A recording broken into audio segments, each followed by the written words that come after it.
படுகொலைகள் நடந்திட காரணமான மதுவை அரசே விற்கும் அவலம்தான் தமிழகத்தின் சாபக்கேடு என்று பாஜக செய்தி தொடர்பாளர் நாராயணன் திருப்பதி தெரிவித்துள்ளார்.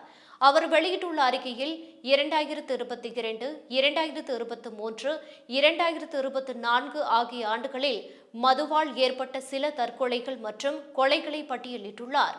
மேலும் அவரது அறிக்கையில் இந்த படுகொலைகளுக்கு காரணமான மதுவை அரசே விற்கும் அவலம்தான் தமிழகத்தின் சாபக்கேடு. கணவரை இழந்த பல இளம் பெண்கள், பெற்றோர் இல்லா குழந்தைகள் உருவாகி கொண்டே இருக்கிறார்கள்.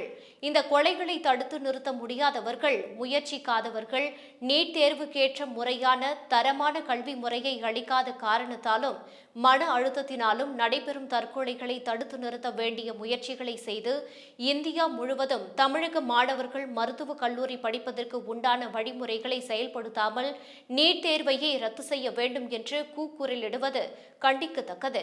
முறைப்படுத்த வேண்டியதை முறைப்படுத்த முடியாமல் முறைப்படுத்தக்கூடாததை முறைப்படுத்திக் கொண்டிருப்பதுதான் திராவிட மாடலா?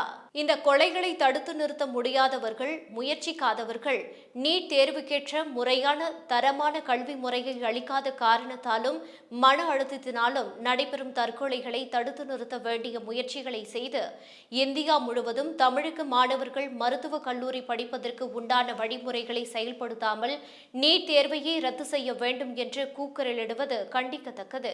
முறைப்படுத்த வேண்டியதை முறைப்படுத்த முடியாமல் முறைப்படுத்தக்கூடாததை முறைப்படுத்திக் கொண்டிருப்பதுதான் திராவிட மாடலா?